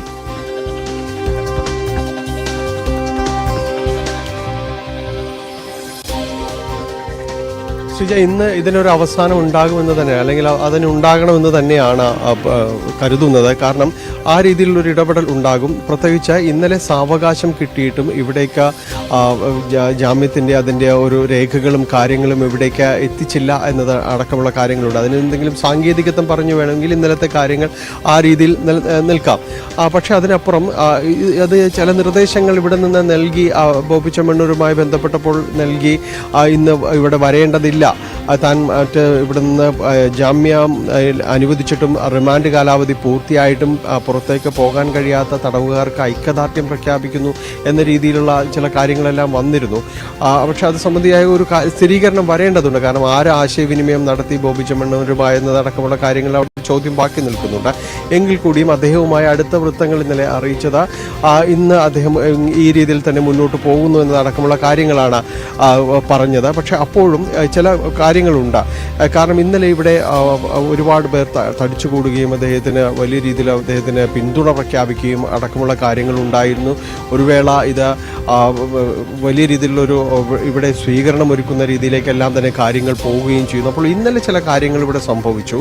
അതിൽ ഒടുവിൽ മനസ്സിലാക്കുന്നതനുസരിച്ച് കോടതിയും അക്കാര്യങ്ങളിലേക്ക് ഇടപെടുന്നുണ്ടോ എന്നുള്ളൊരു സൂചനകൾ കൂടി വരുന്നുണ്ട്. കാരണം ഇവിടെ എന്ത് ഇന്നലെ സംഭവിച്ചു എന്നതടക്കമുള്ള കാര്യങ്ങളിൽ ചില വിശദാംശങ്ങളിലേക്ക് കോടതി ചോദിച്ചിട്ടുണ്ട് എന്നുള്ള ചില സൂചനകൾ വരുന്നുണ്ട്. അങ്ങനെയെങ്കിൽ ഇന്നലെ ബോബി ചെമ്മണ്ണൂർ പുറത്തിറങ്ങാതിരുന്നത് നമ്മൾ ഇന്ന് രാവിലെയുള്ള ലൈവിൽ ശ്രീജ ചോദിച്ച കാര്യങ്ങൾ നമ്മൾ സംസാരിച്ചപ്പോൾ പറഞ്ഞിരുന്നു. കാരണം ഇത് ഈ രീതിയിൽ ചില കാര്യങ്ങൾ പോകുന്നുണ്ടെങ്കിൽ അതിലൊരു ഇടപെടൽ, ഔദ്യോഗികമായൊരു ഇടപെടൽ ഉണ്ടായേക്കാം. കാരണം ഒരു പ്രതി ഈ ജയിലിൽ കഴിയുന്നു, ജയിലിൽ ജാമ്യം അടക്കമുള്ള കാര്യങ്ങൾ നേടുകയും ചെയ്യുന്നു. അതിൽ വ്യവസ്ഥകളുണ്ട്. അത് അവിടെ നിന്ന് ഒപ്പിട്ട് വാങ്ങിയ ജാമ്യ വ്യവസ്ഥക്കാരുണ്ട്, ബോണ്ട് വെച്ചിട്ടുണ്ട്. അവരോടക്കം ഇത്തരം കാര്യങ്ങൾ കൃത്യമായ ഉത്തരം നൽകേണ്ടി വരും. കാരണം എന്തുകൊണ്ട് ഇന്നലെ ഇത് കോടതിയിൽ നിന്ന് ഇത്തരം കാര്യങ്ങൾ സ്വീകരിച്ചിട്ടും എന്തുകൊണ്ട് ഇവിടേക്ക് പോയില്ല, എന്തുകൊണ്ട് പ്രതി പുറത്തേക്ക് ജാമ്യം ലഭിച്ചിട്ട് ഇറങ്ങിയില്ല, അത്തരം കാര്യങ്ങളിൽ എന്താണ് ഉണ്ടായത് എന്നതടക്കമുള്ള കാര്യങ്ങൾ വിശദീകരണം നൽകേണ്ടി വരും എന്ന് തന്നെയാണ് ഒടുവിലെ സൂചനകൾ പ്രകാരം മനസ്സിലാക്കുന്നത്. അതിനൊരു ഔദ്യോഗിക സ്ഥിരീകരണം കൂടി വരേണ്ടതുണ്ട്. എങ്കിലും ഹൈക്കോടതി ഇത്തരം കാര്യങ്ങൾ കോടതി ഇത് ശ്രദ്ധിച്ചിട്ടുണ്ട്, നിരീക്ഷിച്ചിട്ടുണ്ട് മാധ്യമങ്ങളിലൂടെ എന്നതടക്കം തന്നെയാണ് അറിയാനായിട്ട് കഴിയുന്നത്. എന്തുകൊണ്ട് ഇന്നലെ ജാമ്യം ലഭിച്ചിട്ട് പുറത്തേക്ക് വന്നില്ല, എന്താണ് അവിടെ നടന്നത് എന്നതടക്കമുള്ള കാര്യങ്ങളിൽ കോടതി ചില ചോദ്യങ്ങൾ ഉന്നയിക്കുന്നു എന്നതാണ് ഒടുവിൽ അറിയാനായിട്ട് സാധിക്കുന്നത്. എന്തായാലും അല്പസമയത്തിനകം തന്നെ ഇതുമായി ബന്ധപ്പെട്ടൊരു നടപടിക്രമങ്ങളിലേക്ക് കടക്കേണ്ടതുണ്ട്. ഇവിടെ ബോബി ചെമ്മണ്ണൂരുമായി ബന്ധപ്പെട്ടവർ ഇവിടേക്ക് എത്തിയിട്ടുണ്ട്, അഭിഭാഷകരടക്കം ഇവിടേക്ക് വരേണ്ടതുണ്ട്. എന്താണ് ഇക്കാര്യങ്ങളിൽ ഇനിയുള്ള നടപടി എന്ന് വെച്ചാൽ വളരെ പെട്ടെന്ന് തന്നെ അധിക സമയം ഇത് നീട്ടിക്കൊണ്ടു പോകാൻ കഴിയില്ല. ഒരു പ്രതിക്ക് ജാമ്യം ലഭിച്ച് ആ ജാമ്യ ഉത്തരവ് പുറത്തിറങ്ങിക്കഴിഞ്ഞാൽ സ്വാഭാവികമായും അയാളെ പെട്ടെന്ന് ജയിലിൽ നിന്ന് മോചിപ്പിക്കാനാണല്ലോ ഇത്ര പെട്ടെന്ന് ഈ കേസ് പരിഗണിക്കുന്നത്. കോടതിക്ക് മുന്നിൽ മറ്റ് കേസുകൾ ഇല്ലാഞ്ഞിട്ടല്ല, വളരെ പെട്ടെന്ന് തന്നെ ഈ കേസ് എടുത്ത് കാര്യങ്ങളൊക്കെ മുന്നോട്ട് കൊണ്ടുപോകുമ്പോൾ പ്രതിയുടെ ഭാഗത്തു നിന്ന് ഞാൻ ജയിലിൽ നിന്ന് ഇറങ്ങുന്നില്ല എന്നൊരു നിലപാടുണ്ടായാൽ അത് കോടതിക്ക് അംഗീകരിക്കാൻ കഴിയില്ല. സ്വാഭാവികമായും ഹൈക്കോടതി ഈ വിഷയങ്ങൾ ശ്രദ്ധിക്കുന്നുണ്ട്. സ്വമേധയാ ഹൈക്കോടതിയുടെ ഭാഗത്തു നിന്നൊരു ഇടപെടൽ ഉണ്ടായേക്കാം. ഒരുപക്ഷെ പ്രതിഭാഗം അഭിഭാഷകരോടടക്കം അവിടെ ഹാജരാകാൻ ആവശ്യപ്പെട്ടേക്കാം. ഈ രീതിയിലൊക്കെയുള്ള വാർത്തകൾ പുറത്തു വരുന്നുണ്ട്, അത് സ്ഥിരീകരിക്കേണ്ടതുണ്ട്. എന്തായാലും ബോബി ചെമ്മണ്ണൂർ സ്വന്തമായ ഒരു കുരുക്കുണ്ടാക്കി അതിലേക്ക് നീങ്ങുകയാണോ എന്നുള്ളത് നമുക്ക് അല്പസമയത്തിനകം അറിയാം. ഈ ജാമ്യ ഉത്തരവ് ഹാജരാക്കാൻ എന്തെങ്കിലും സാങ്കേതികമായ പ്രശ്നം ഉണ്ടായിരുന്നെങ്കിൽ അത് മാത്രമാണ് പിടിച്ചു നിൽക്കാനുള്ള ഏക വഴി. എന്തായാലും ജയിലിൽ നിന്ന് എന്തെങ്കിലും കാരണങ്ങൾ കൊണ്ട് റിമാൻഡ് കാലാവധി കഴിഞ്ഞിട്ടും പുറത്തിറങ്ങാൻ കഴിയാത്തവർക്ക് ഐക്യദാർഢ്യം പ്രഖ്യാപിച്ചുകൊണ്ടുള്ള ബോബി ചെമ്മണ്ണൂരിന്റെ നിലപാടൊന്നും കോടതിക്ക് മുന്നിൽ വില പോവുമെന്ന് തോന്നുന്നില്ല. അല്പസമയത്തിനകം നമുക്ക് എന്തായാലും ഇതിൽ വിശദമായ വിവരങ്ങൾ അറിയാം. മുനമ്പം ജുഡീഷ്യൽ കമ്മീഷന്റെ ഹിയറിംഗ് ഇന്ന് നടക്കുകയാണ്. വഖഫ് ബോർഡിനെയും മുനമ്പം ഭൂസംരക്ഷണ സമിതിയെയും കമ്മീഷൻ ഇന്ന് കേൾക്കും. ഹിയറിംഗ് പൂർത്തിയാക്കി ഫെബ്രുവരിയിൽ തന്നെ റിപ്പോർട്ട് സമർപ്പിക്കാനാണ് കമ്മീഷന്റെ തീരുമാനം. ഡാനി പോൾ തന്നെ ഇതിന്റെ വിവരങ്ങൾ കൂടി നൽകും. ഡാനി, ഒരുപാട് മനുഷ്യന്മാരുടെ ജീവിതത്തെ ബാധിക്കുന്ന ഒരു വിഷയമാണ്. അതുകൊണ്ട് തന്നെ വളരെ പെട്ടെന്ന് ഇതിന്റെ നടപടികളിലേക്ക് കമ്മീഷൻ നീങ്ങുന്നുണ്ടോ? ഇന്ന് ആരൊക്കെയാവും കമ്മീഷന് മുന്നിൽ ഹാജരാവുക?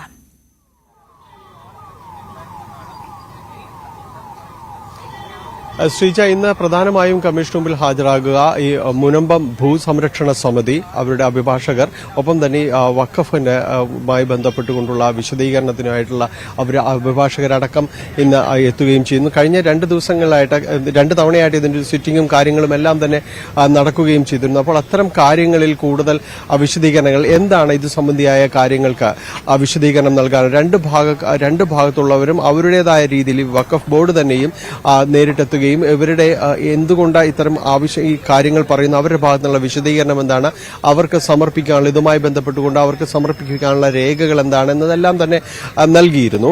അതോടൊപ്പം തന്നെ ഇതുമായി ബന്ധപ്പെട്ടുകൊണ്ട് ഈ രേഖകൾ പരിശോധിച്ച ശേഷം സ്വാഭാവികമായും കമ്മീഷനും അത് സംബന്ധിയായ കാര്യങ്ങളിൽ ചോദ്യങ്ങൾ അവശേഷിക്കുന്നുണ്ട്.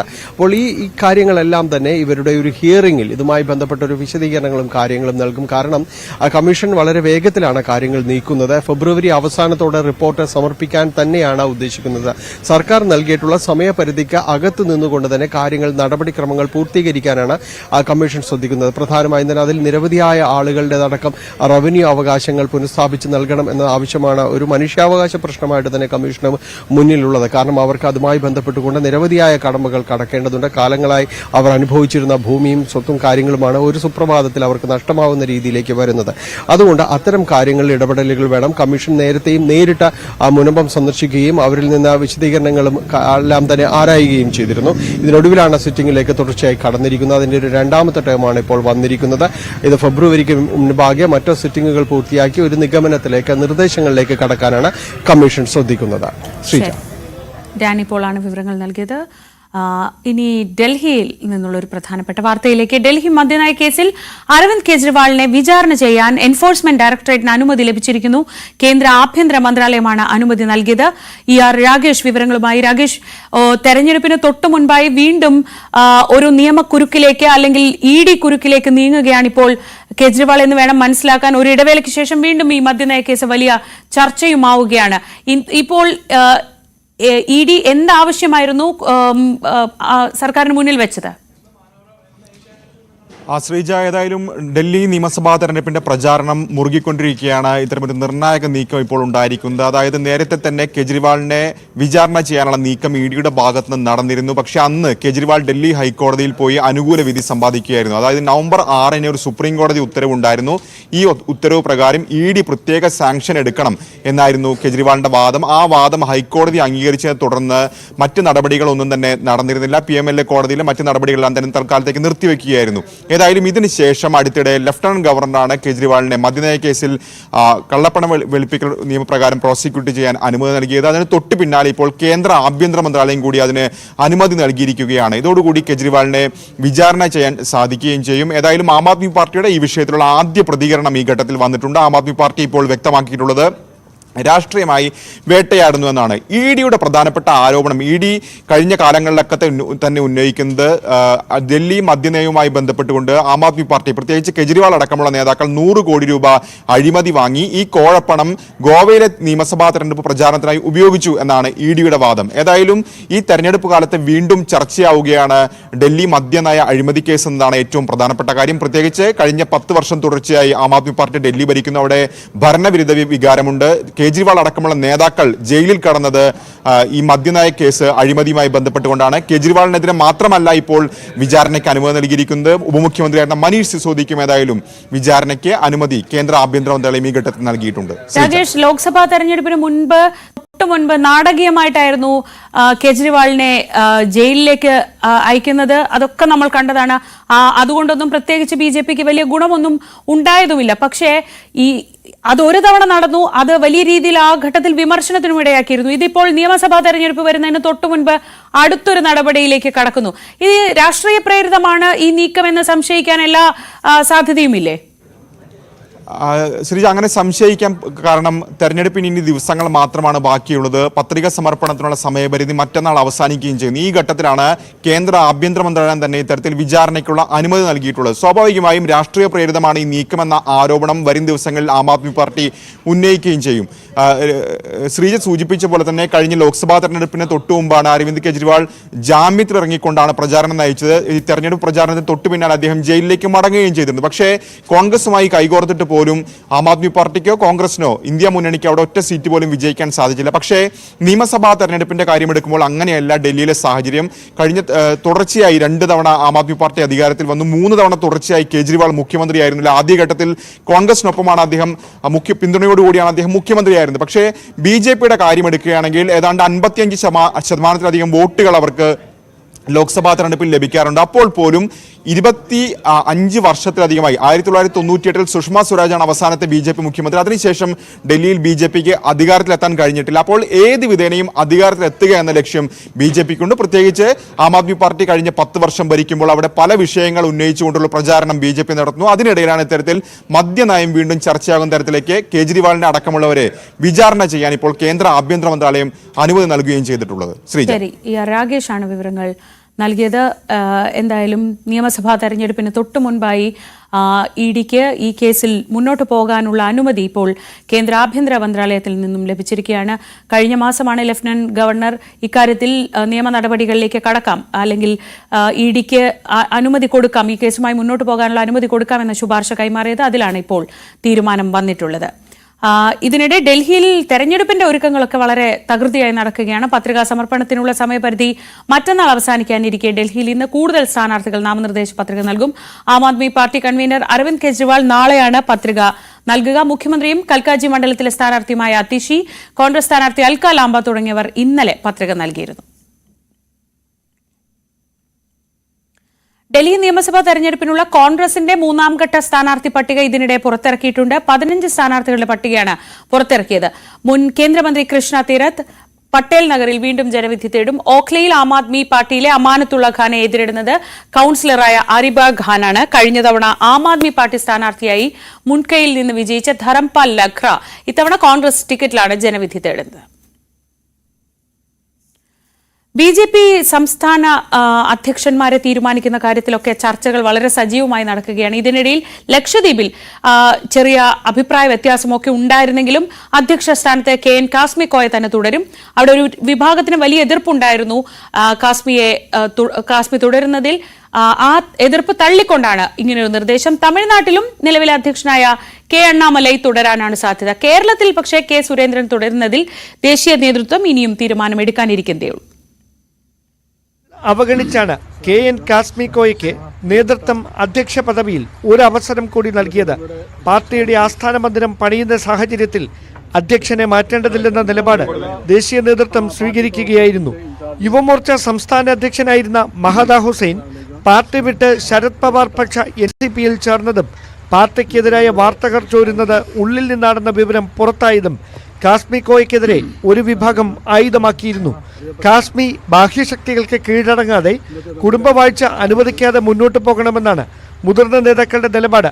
കേന്ദ്ര നിരീക്ഷകരായി എത്തിയ മുൻ കേന്ദ്രമന്ത്രി പൊൻ രാധാകൃഷ്ണൻ, കാശിനാഥ് എന്നിവരുടെ സാന്നിധ്യത്തിൽ ചേർന്ന കൗൺസിലാണ് കാസ്മി കോയയെ അധ്യക്ഷനായി തെരഞ്ഞെടുത്തത്. അതേസമയം പാർട്ടിയുമായി യാതൊരു ബന്ധവുമില്ലാത്ത കേരളത്തിൽ നിന്നുള്ള ചിലർ ലക്ഷദ്വീപ് BJPയുടെ പേരിൽ ആനുകൂല്യം കൈപ്പറ്റുന്നത് അനുവദിക്കില്ലെന്ന ഉറച്ച നിലപാട് ഒരു വിഭാഗം നേതാക്കൾ സ്വീകരിച്ചു. അഡ്മിനിസ്ട്രേഷനെതിരായ കേസുകളിൽ എതിർഭാഗം പാർട്ടി ബന്ധം ഉപയോഗിക്കുന്നത് മോദി സർക്കാരിനെ ബാധിക്കുന്നെന്നും ചില നേതാക്കൾ അഭിപ്രായപ്പെട്ടു. ഒറ്റക്കെട്ടായി മുന്നോട്ടു പോകാനാണ് ദേശീയ നേതൃത്വം ലക്ഷദ്വീപ് ഘടകത്തിന് നൽകിയ നിർദ്ദേശം. ന്യൂസ് 18 തിരുവനന്തപുരം. സമസ്ത ലീഗ് തർക്കത്തിൽ സമവായ നീക്കങ്ങൾ പാളി. ലീഗ് വിരുദ്ധ പക്ഷം കഴിഞ്ഞ ദിവസം മാധ്യമങ്ങളോട് പറഞ്ഞ കാര്യങ്ങൾ നീതിപൂർവമല്ലെന്നാണ് സാദിഖ് അലി ശിഹാബ് തങ്ങളുടെ പ്രതികരണം. വീട്ടിലെത്തി ഖേദം പ്രകടിപ്പിച്ചവർ അത് പുറത്തു പറയണമെന്നായിരുന്നു ധാരണ. എന്നാൽ ഖേദപ്രകടനം മറച്ചുവെച്ചു. ഇതിലുള്ള പ്രതിഷേധം സമസ്ത പ്രസിഡന്റ് ജിഫ്രി മുത്തുക്കോയ തങ്ങളെ അറിയിച്ചിട്ടുണ്ടെന്നും സാദിഖ് അലി തങ്ങൾ പറഞ്ഞു. ചില പണ്ഡിതർ നടത്തിയ പ്രസ്താവനകളിൽ സാദിഖ് അലി ശിഹാബ് തങ്ങൾക്കുണ്ടായ ആശയക്കുഴപ്പമെല്ലാം പറഞ്ഞു ബോധ്യപ്പെടുത്തിയെന്നായിരുന്നു മുക്കം ഉമർ ഫൈസി, ഹമീദ് ഫൈസി അമ്പലക്കടവ് തുടങ്ങിയവർ നടത്തിയ വാർത്താ സമ്മേളനത്തിന്റെ ചുരുക്കം. സമസ്ത ലീഗ് തർക്കത്തിന് പരിഹാരമാകുന്നുവെന്നും അവർ പറഞ്ഞിരുന്നു. എന്നാൽ പാണക്കാടെത്തി സമവായ ചർച്ചകളിൽ പറഞ്ഞതല്ല മാധ്യമങ്ങൾക്ക് മുമ്പിൽ അവർ പറഞ്ഞതെന്ന് സാദിഖ് അലി ശിഹാബ് തങ്ങൾ വ്യക്തമാക്കി. മതപണ്ഡിതരുടെ മാധ്യമങ്ങൾക്ക് മുമ്പിലെ പ്രതികരണം നീതിപൂർവമായില്ലെന്നും ഇത് ജിഫ്രി മുത്തുക്കോയ തങ്ങളെ ധരിപ്പിച്ചുവെന്നും അദ്ദേഹം പറഞ്ഞു. ചില കാര്യങ്ങൾ ബോധ്യപ്പെടുത്തി തരണം എന്നൊക്കെ അവർ പറഞ്ഞു. ആയിക്കോട്ടെ, ഞാനതൊക്കെ കേട്ടിരുന്നു. ഇപ്പം എന്ത് ഞാൻ പറഞ്ഞത് നമ്മളോട് പറഞ്ഞാൽ പോരാ, ഇത് പൊതുസമൂഹത്തോടാണ് പറയേണ്ടത്. കാരണം നിങ്ങൾ പുറത്താണ് ഇതൊക്കെ പറഞ്ഞിട്ടുള്ളത്. അതൊന്നും എന്നോട് പറഞ്ഞതല്ല, പുറത്ത് വേദികളിലും പ്രസംഗത്തിലൂടെയൊക്കെ പറഞ്ഞ കാര്യങ്ങളാണ്. അപ്പോൾ അത് പുറത്ത് തന്നെ നിങ്ങൾ പറയണം എന്ന് പറഞ്ഞാണ് ഇവിടുന്ന് പിരിഞ്ഞത്. അപ്പോൾ അവർ പറയാമെന്ന് പറഞ്ഞു. പക്ഷേ പിന്നെ ഞങ്ങൾ അവർ പത്രസമ്മേളനം നടത്തി. പക്ഷേ ഞങ്ങളുടെ ആ സംസാരത്തിൻ്റെ അവരുടെ പ്രതികരണം നീതി പുലർത്തുന്നതായിരുന്നില്ല എന്നുള്ളതാണ്. ഞങ്ങൾ സംസാരിച്ച വിഷയങ്ങളുമായി നീതി പുലർത്തുന്ന ഒരു പ്രതികരണമല്ല അവരിൽ നിന്നുണ്ടായത്. ഞങ്ങൾ പ്രതീക്ഷിച്ചതല്ല. പാണക്കാട് സാദിഖ് അലി ശിഹാബ് തങ്ങളോട് ഖേദപ്രകടനം നടത്തിയത് പുറത്തു പറയണമെന്നായിരുന്നു കൂടിക്കാഴ്ചയിലെ നിർദ്ദേശം. എന്നാൽ അതുമാത്രം അവർ പറഞ്ഞില്ലെന്നും പി കെ കുഞ്ഞാലിക്കുട്ടി. അടുത്ത കാലത്ത് ഉണ്ടായ ഒന്ന് രണ്ട് പ്രസ്താവനകൾ, അത് മുക്കം ഉമർ ഫൈസിൻ്റെ ഭാഗത്തുനിന്നും അതുപോലെ തന്നെ ഹമീദ് ഫൈസിൻ്റെ ഒക്കെ വന്ന ചില പ്രസ്താവനകൾ, അത് തങ്ങൾക്ക് വിഷമമുണ്ടായിട്ടുണ്ട്, ഞങ്ങൾക്ക് ഖേദമുണ്ട് എന്നാണ് ഇവിടെ പറഞ്ഞത്. അത് അവരെന്നെ മാന്യമായിട്ട് പുറത്ത് പറയേണ്ടതാണ്. പുറത്ത് വന്ന ഒരു പ്രസ്താവനക്ക് പിന്നെ മറുപടി പുറത്ത് പറയണമല്ലോ, എന്നാലേ നാട്ടുകാരെ അറിയുള്ളൂ. അതുകൊണ്ട് അത് നിങ്ങൾ പറയണം എന്ന് പറഞ്ഞത്. ആ ധരണിയിലാണ് പിരിഞ്ഞത്. അത് മാനസികമായിട്ട് വല്ല വിഷമം ഉണ്ടായിട്ടുണ്ട്, ഞങ്ങൾക്ക് വിഷമമുണ്ട് എന്ന് പറയലാണല്ലോ പിന്നെ ഖേദ പ്രകടനം എന്ന് പറയുന്നത്. പക്ഷെ അത് മാത്രം പറഞ്ഞില്ല. എന്നാൽ ഇതിനെയെല്ലാം തള്ളിക്കൊണ്ടായിരുന്നു മുക്കം ഉമർ ഫൈസിയുടെ പ്രതികരണം. മാപ്പ് അള്ളഹാനോടാ പറയാ, ഞങ്ങൾ അള്ളാഹുവിനോടല്ലാതെ വേറെ ആളും പറഞ്ഞു. ഞങ്ങൾ അസ്തഗ്ഫിറുല്ലാ എന്ന് പറഞ്ഞാൽ അള്ളഹാനോട് പറയലാണ്. വേറെ ഒരാളോട് നമ്മൾ മാപ്പ് പറയേണ്ട ആവശ്യമൊന്നുമില്ല. അങ്ങനെ തെറ്റും ചെയ്യാറില്ല. തെറ്റിദ്ധാരണകൾ പരത്താനും ചില ആൾക്കാരൊക്കെ ഉള്ളിൽ കൂടെ ശ്രമിച്ചതിന്റെ ഫലമായിട്ടൊക്കെ ഉണ്ടാകുന്നതാണത്. അങ്ങനെ ഖേദത്തിന്റെ ആവശ്യമൊന്നുമില്ലല്ലോ നമുക്ക്. പിന്നെ തങ്ങൾക്കും ഇങ്ങോട്ടും ഖേദമില്ല, അങ്ങോട്ടും ഖേദമൊന്നുമില്ല. നമ്മൾ പറഞ്ഞിട്ട് ഇപ്പൊ നമ്മൾ തമ്മിലെന്താ വിഷയം ഉണ്ടായിട്ട് പറഞ്ഞു തീർന്നില്ലേ, എത്രയല്ലേ ഉള്ളൂ. ഈ സാഹചര്യത്തിൽ പ്രശ്നപരിഹാരത്തിന് ഈ മാസം 23-ന് വിളിച്ചു ചേർത്ത രണ്ടാം ഘട്ട ആലോചനാ യോഗം നടക്കുമോ എന്ന് അറിയാത്ത സാഹചര്യമാണ്. പ്രശ്നം പരിഹരിക്കാൻ വിളിച്ചു ചേർത്ത ആലോചനാ യോഗം അടുത്ത പ്രശ്നമായി മാറിയ സാഹചര്യമാണ് സമസ്തയ്ക്കും ലീഗിനുമിടയിൽ ഇപ്പോഴുള്ളത്. ന്യൂസ് 18 മലപ്പുറം. CPM ആലപ്പുഴ ജില്ലാ സമ്മേളനത്തിൽ ഉൾപാർട്ടി ജനാധിപത്യത്തിന്റെ ഭാഗമായി ഗ്രൂപ്പ് ചർച്ചകളടക്കം അട്ടിമറിക്കപ്പെട്ടുവെന്ന് ആരോപണം. സംഘടനാ ചർച്ചയ്ക്ക് വിഷയങ്ങൾ തീരുമാനിക്കുന്ന പ്രതിനിധികളുടെ ഗ്രൂപ്പ് ചർച്ചയിൽ ഉപരിഘടകങ്ങളിലെ നേതാക്കൾ പങ്കെടുക്കരുത് എന്ന പാർട്ടി ഭരണഘടനാ മാനദണ്ഡവും ലംഘിക്കപ്പെട്ടു എന്ന വിമർശനം കീഴ്ഘടകങ്ങളിൽ നിന്ന് ഉയരുന്നുണ്ട്. മുഖ്യമന്ത്രി മാത്രം നിറഞ്ഞു നിന്ന സമ്മേളനത്തിൽ സംസ്ഥാന സെക്രട്ടറി MV ഗോവിന്ദൻ അടക്കമുള്ള മറ്റ് നേതാക്കൾ പൊതുസമ്മേളനത്തിൽ നിന്നും വിട്ടുനിന്നതിലും പ്രവർത്തകർക്ക് അമർഷമുണ്ട്. ആലപ്പുഴ ജില്ലാ സമ്മേളന ചർച്ചയ്ക്ക് പിണറായി വിജയൻ നൽകിയ മറുപടിയിൽ മാതൃകാപരമായ ചർച്ചയെന്നായിരുന്നു വിശേഷണം. പൊതുസമ്മേളനത്തിലും മുഖ്യമന്ത്രി ഇത് എടുത്തു പറഞ്ഞു. ആരോഗ്യകരമായ ചർച്ചകൾ പ്രസ്ഥാനം ഇന്നത്തെ സാഹചര്യത്തിൽ മുന്നോട്ടു പോകേണ്ടതിൻ്റെ ആവശ്യകത അതെല്ലാം പൂർണ്ണമായും ഉൾക്കൊണ്ട സമ്മേളനമായിരുന്നു. അതുകൊണ്ട് തന്നെ അഭിമാനപൂർവം പറയാൻ കഴിയുന്നൊരു കാര്യം, ഒരു തരത്തിലുള്ള അനാരോഗ്യ പ്രവണതയും സമ്മേളനത്തിൽ പ്രകടമായില്ല എന്നുള്ളതാണ്. എല്ലാ കാലവും നേതൃത്വത്തിനെതിരെ കടുത്ത വിമർശനമുയർന്ന ജില്ലയാണ് ആലപ്പുഴ. ഇക്കുറി വിമർശനമുണ്ടായില്ലെന്ന് മാത്രമല്ല, സർക്കാരിനും ജില്ലാ സംസ്ഥാന നേതൃത്വത്തിനും സ്തുതി പാടാനുള്ള മത്സരമായിരുന്നു പല പ്രതിനിധികളും തമ്മിൽ. ഹരിപ്പാട് നടന്ന ജില്ലാ സമ്മേളനത്തിന്റെ ഉദ്ഘാടന പ്രസംഗത്തിൽ തന്നെ ജില്ലയിലെ വിഭാഗീയതക്കെതിരെ അതിരൂക്ഷമായ വിമർശനം ഉന്നയിച്ച് സർക്കാരിനും നേതൃത്വത്തിനുമെതിരായ വിമർശനത്തിന് മുഖ്യമന്ത്രി തടയിട്ടു. ജില്ലയെ നിയന്ത്രിക്കുന്ന നേതാവ് സജി ചെറിയാൻ വഴി ഈ നിർദ്ദേശം താഴേക്ക് വിട്ടു. ചർച്ചയിൽ എന്തു പറയണമെന്നതിലും നിർദ്ദേശം വന്നു.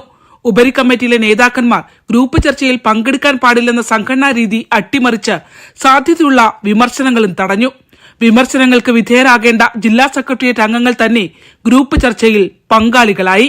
സ്വതന്ത്രമായി അഭിപ്രായം പറയാനുള്ള പ്രതിനിധികളുടെ സംഘടനാപരമായ അവകാശം തന്ത്രപൂർവ്വം തടഞ്ഞു. എല്ലാത്തിനും മൂകസാക്ഷിയായി മറുപടി പ്രസംഗത്തിന് പോലും അവസരം കിട്ടാതെ സംസ്ഥാന സെക്രട്ടറി MV ഗോവിന്ദൻ. ഒപ്പം PB അംഗം MA ബേബിയും 4 കേന്ദ്ര കമ്മിറ്റി അംഗങ്ങളും 4 സംസ്ഥാന സെക്രട്ടേറിയറ്റ് അംഗങ്ങളും വേദിയിൽ. ജില്ലാ കമ്മിറ്റി തെരഞ്ഞെടുപ്പ് കഴിഞ്ഞ 3-ാം ദിനം ഈ നേതാക്കന്മാരെ ആരെയും അഭിവാദ്യത്തിന് ക്ഷണിച്ചില്ല. ആലപ്പുഴയിലെ ഉൾപാർട്ടി പോരും കൊഴിഞ്ഞുപോക്കും വോട്ടു ചോർച്ചയും അടക്കം ഗുരുതര സംഘടനാ വിഷയങ്ങൾ അവതരിപ്പിക്കപ്പെടേണ്ട സമയത്ത് നടന്നത് H സലാമിന്റെ കവിതാലാപനവും ദലീമയുടെ പാട്ടും. ഗ്രൂപ്പ് ചർച്ച മുതൽ പൊതുസമ്മേളനം വരെ പാർട്ടി സംസ്ഥാന സെക്രട്ടറിയെ ഉൾപ്പെടെ നോക്കുകുത്തിയാക്കി മുഖ്യമന്ത്രി മാത്രം ആലപ്പുഴയിൽ നിറഞ്ഞു നിന്നു. പൊതുസമ്മേളനത്തിൽ നിൽക്കാതെ സംസ്ഥാന സെക്രട്ടറി അടക്കം നേതാക്കന്മാരെല്ലാം ഉച്ചഭക്ഷണത്തിന് ശേഷം ജില്ല വിട്ടു. പ്രധാന നേതാക്കളിൽ വേദിയിലുണ്ടായിരുന്നത് മുഖ്യമന്ത്രിയും സജി ചെറിയാനും പുറമെ കേന്ദ്ര കമ്മിറ്റി അംഗം CS സുജാത മാത്രം. തോമസ് ഐസക് പോലും പങ്കെടുത്തില്ല. ആലപ്പുഴയുടെ സമ്മേളന ചരിത്രത്തിൽ തന്നെ ഏറ്റവും ശുഷ്കമായ പൊതുസമ്മേളന വേദിയായിരുന്നു ഹരിപ്പാട്ടേത്. കൊഴിഞ്ഞുപോക്ക ശക്തമായ പാർട്ടി കേന്ദ്രത്തിൽ നേതാക്കന്മാരുടെ ആധിപത്യം ഉറപ്പിച്ചതിനൊപ്പം അണികളെ ഊർജ്ജസ്വലമാക്കാനോ പ്രശ്നങ്ങൾക്ക് പരിഹാരം കാണാനോ സമ്മേളനം പ്രയോജനപ്പെടുത്തിയില്ല എന്ന കടുത്ത നിരാശയാണ് ജില്ലയിലെ പ്രവർത്തകർക്ക്. Saranya Snehajan, news 18 Alappuzha. Wayanad DCC treasurer NM വിജയന്റെ മരണത്തിൽ ഇന്ന് ആരോപണ വിധേയരായ നേതാക്കൾക്ക് നിർണായക ദിവസമാണ്. IC ബാലകൃഷ്ണൻ, ND അപ്പച്ചൻ, KK ഗോപിനാഥൻ എന്നിവരുടെ ജാമ്യാപേക്ഷയാണ് പരിഗണിക്കുന്നത്. ആത്മഹത്യാ പ്രേരണാ കുറ്റമാണ് ഇവർക്കെതിരെ ചുമത്തിയിട്ടുള്ളത്. കേസ് ഡയറിയും പോലീസ് ഹാജരാക്കും. ഇരുവർക്കും ജാമ്യം നൽകരുതെന്ന് പോലീസ് ആവശ്യപ്പെടും. ഇന്ന് വരെ അറസ്റ്റ് പാടില്ല എന്ന കോടതി വാക്കാൽ നിർദ്ദേശം നൽകിയിരുന്നു. നിലവിൽ നേതാക്കൾ വയനാട് ജില്ലയ്ക്ക് പുറത്താണുള്ളത്. വ്യക്തിപ്രഭാവം കൊണ്ടും പ്രസ്ഥാനത്തോടുള്ള കൂറുകൊണ്ടും ജനമനസ്സുകളിൽ ഇന്നും ജീവിക്കുന്ന വ്യക്തിത്വമാണ് TH മുസ്തഫയെന്ന് പ്രതിപക്ഷ നേതാവ് advocate VD Satheesan Kothamangalam peace വാലിയിൽ നടന്ന TH മുസ്തഫ അനുസ്മരണം VD സതീശൻ ഉദ്ഘാടനം ചെയ്തു. ഒരിടവേള കൂടി.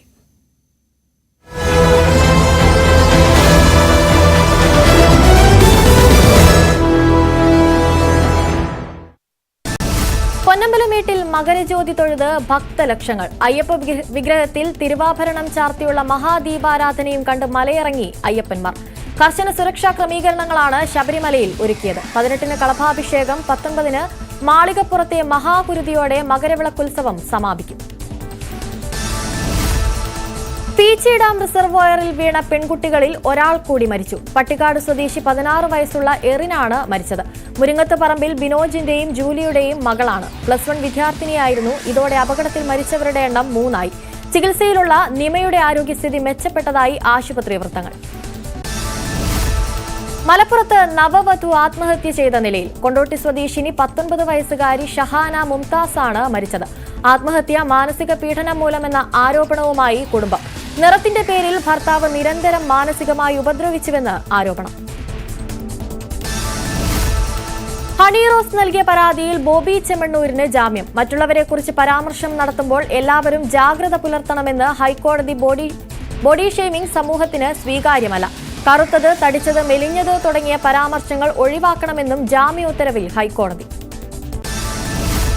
ഹൈക്കോടതി ജാമ്യം നൽകിയെങ്കിലും ബോബി ചെമ്മണ്ണൂർ ഇന്ന് പുറത്തിറങ്ങിയില്ല. പുറത്തിറങ്ങാനുള്ള ബോണ്ടിൽ ഒപ്പുവെക്കില്ലെന്ന നിലപാടിലാണ് ബോബി ചെമ്മണ്ണൂർ. റിമാൻഡ് കാലാവധി കഴിഞ്ഞിട്ടും സാങ്കേതിക പ്രശ്നങ്ങളിൽ കുരുങ്ങി പുറത്തിറങ്ങാൻ പറ്റാത്ത തടവുകാർക്ക് ഐക്യദാർഢ്യവുമായി ജയിലിൽ തുടരുമെന്നാണ് ബോബി ചെമ്മണ്ണൂരിന്റെ പ്രഖ്യാപനം. ജയിലിൽ DIG ബോബി ചെമ്മണ്ണൂരുമായി കൂടിക്കാഴ്ച നടത്തിയത് വിവാദത്തിൽ. DIG അജയകുമാർ ബോബി ചെമ്മണ്ണൂരിനെ ജയിലിൽ സന്ദർശിച്ചത് കഴിഞ്ഞ ശനിയാഴ്ച. DIGക്കൊപ്പമുണ്ടായിരുന്നത് ബോബി ചെമ്മണ്ണൂരിന്റെ 3 സഹായികൾ. ജയിലിൽ വേണ്ട സഹായം ഒരുക്കി കൊടുക്കാനാണെന്നാണ് സന്ദർശനമെന്ന് ആക്ഷേപം. സ്പെഷ്യൽ ബ്രാഞ്ച് ഉദ്യോഗസ്ഥർ കാക്കനാട് ജില്ലാ ജയിൽ അധികാരികളിൽ നിന്ന് വിവരങ്ങൾ തേടി. വയനാട് ഉരുൾപൊട്ടലിൽ കാണാതായവരെ മരിച്ചവരായി കണക്കാക്കും. ഇതിനായി പട്ടിക തയ്യാറാക്കാൻ ഉത്തരവിറങ്ങി. ദുരിതബാധിതരുടെ ധനസഹായം.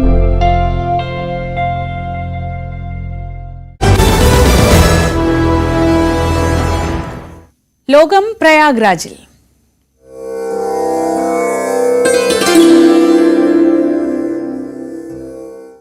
മഹാകുംഭമേളയിൽ തീർത്ഥാടക പ്രവാഹം തുടരുന്നു. ഇന്നലെ മാത്രം 3.5 കോടിയിലേറെ പേർ പ്രയാഗ്രാജിലെത്തി എന്നാണ് വിവരങ്ങൾ. പ്രയാഗ്രാജിൽ നിന്ന് രഞ്ജിത്ത് രാമചന്ദ്രൻ ചേരുന്നു. രഞ്ജിത്ത്, ഭക്തി നിർഭരമായി ലോകത്തിലെ ഏറ്റവും വലിയ ആത്മീയ സമ്മേളനം എന്ന പേരിൽ അത് പുരോഗമിക്കുമ്പോൾ ഇത്രയധികം ആളുകൾ എത്തുന്നുണ്ട്. ഒരു പരാതിയും കൂടാതെ തന്നെ ഇവർക്കുള്ള സൗകര്യങ്ങളൊക്കെ അവിടെ നടക്കുന്നുണ്ടോ? ഇന്നലത്തെ അത്ര ഒരു തിരക്ക് ഇന്നത്തെ ദിവസമുണ്ടോ? ഇന്ന് അല്പം കൂടി തിരക്ക് കുറവാണ് ശ്രീജ. കാരണം ഇന്ന് നമുക്കറിയാം, ഇന്നലെ വളരെ വിശേഷപ്പെട്ട ദിവസമായിരുന്നു. മകരസംക്രാന്തി ദിനത്തിൽ നേരത്തെ ശ്രീജ പറഞ്ഞതുപോലെ 3 കോടിയിൽ പരം ആളുകൾ ഈ സ്നാനം നടത്തി മടങ്ങി എന്നുള്ള സവിശേഷമായ ഒരു കാര്യമുണ്ട്. ഇന്ന് മുതൽ കുറെ ദിവസങ്ങളിലേക്ക് പൊതുജനങ്ങൾക്ക് സ്നാനം നടത്തി മടങ്ങാനുള്ള ദിവസമാണ്. രാജസ്നാനത്തിന് ഇനി 2 ദിവസം കൂടിയുണ്ടത്. ഈ മാസം 29 അടുത്ത മാസം 3-ാം തീയതിയുമാണ്. അന്നും അതിന് മുൻപുള്ള ദിവസവും വലിയ തിരക്ക് പ്രതീക്ഷിക്കുന്നുമുണ്ട് താനും. ഈ ദൃശ്യങ്ങൾ കാണുന്നത് പക്ഷേ ഇപ്പോഴും തിരക്കിന് കുറവില്ല. നമുക്കൊക്കെ സങ്കല്പിക്കാവുന്നതിനപ്പുറമുള്ള തിരക്ക് ഇപ്പോഴും ഇവിടെ തുടരുന്നു എന്നുള്ളത് വളരെ പ്രധാനപ്പെട്ട കാര്യം തന്നെയാണ്. സ്നാനഘട്ടങ്ങളിലൊക്കെ ഇന്നും സ്നാനം പുരോഗമിക്കുകയാണ്.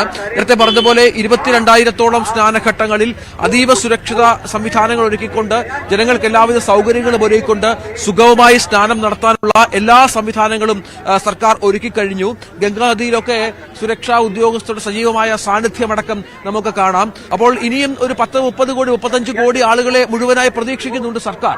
അതനുസരിച്ചുള്ള എല്ലാ സംവിധാനങ്ങളും ഇവിടെ ഒരുക്കിയിട്ടുണ്ട്. ഞാൻ നിൽക്കുന്നത് ഈ ടെന്റുകളുടെ അടുത്താണ്. ഇവിടെയൊക്കെ ഈ ടെന്റുകളിൽ വിവിധ സ്വാമിമാര് അവരുടെ ആശ്രമങ്ങളൊക്കെ സ്ഥാപിച്ച് ഇവിടെ 45 ദിവസവും അവരുടെ ഒരു സാന്നിധ്യമൊക്കെ ഉണ്ടാകും. അങ്ങനെയാണ് ഇവിടെ സംവിധാനങ്ങൾ ഒരുക്കിയിരിക്കുന്നത്. ഇപ്പോൾ കാണുന്നതൊക്കെ അനവധി അതായത് നമുക്കറിയാം, ഭാരതം ഒട്ടാകെ 1 ലക്ഷത്തിന് മുകളിൽ ആശ്രമങ്ങളുണ്ട്. ആ ആശ്രമങ്ങളിലുള്ള സന്യാസിമാർ, അവരുടെ ശിക്ഷകണങ്ങളൊക്കെ അവരുടെ ഒപ്പം ഈ ലോകത്തിന്റെ വിവിധ ഭാഗങ്ങളിൽ ആശ്രമം സ്ഥാപിച്ചിട്ടുള്ള വിവിധ മഠാധിപതികൾ, അവരുടെ സാന്നിധ്യമുണ്ട്. അവരൊക്കെ ഇങ്ങോട്ടേക്ക്. രഞ്ജിത്ത്, ഞാൻ മടങ്ങിയെത്താം. ഇപ്പോൾ ബോബി ചെമ്മണ്ണൂർ കാക്കനാട് ജയിലിൽ നിന്ന് പുറത്തിറങ്ങുന്നു. റെസ്റ്റോറന്റിലൊക്കെ പിടിച്ചിട്ടുള്ള കേസുകൾ, ചെറിയ ചെറിയ കേസുകളുണ്ട്. 10-26 കേസുകളുണ്ട്. അപ്പൊ അവർക്കൊക്കെ ജാമ്യം കിട്ടിയിട്ട് 5,000-10,000 ഇല്ലാത്തതുകൊണ്ട് വിഷമിക്കുന്നവരാണ്. അങ്ങനെ 10-26 പേര് എന്റെ അടുത്ത് വന്നപ്പോ ഞാൻ പറഞ്ഞു, അത് നമുക്ക് പരിഹരിക്കാം, അതിനുള്ള ഒരു സമയത്തിന് വേണ്ടി ഒരു ദിവസം കൂടെ നിന്നു എന്നുള്ളൂ. വേറെ കോടതി ഇലക്ഷൻ അല്ല.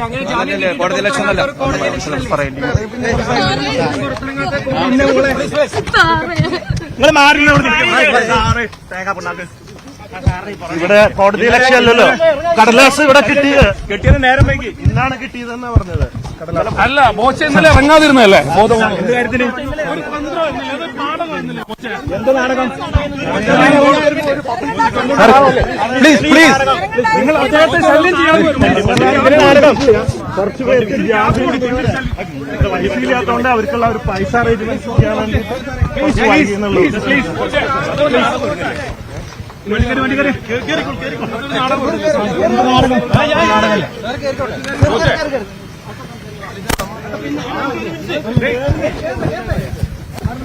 ഹൈക്കോടതി വീണ്ടും വിളിപ്പിച്ചിട്ടുണ്ട് കേസ്.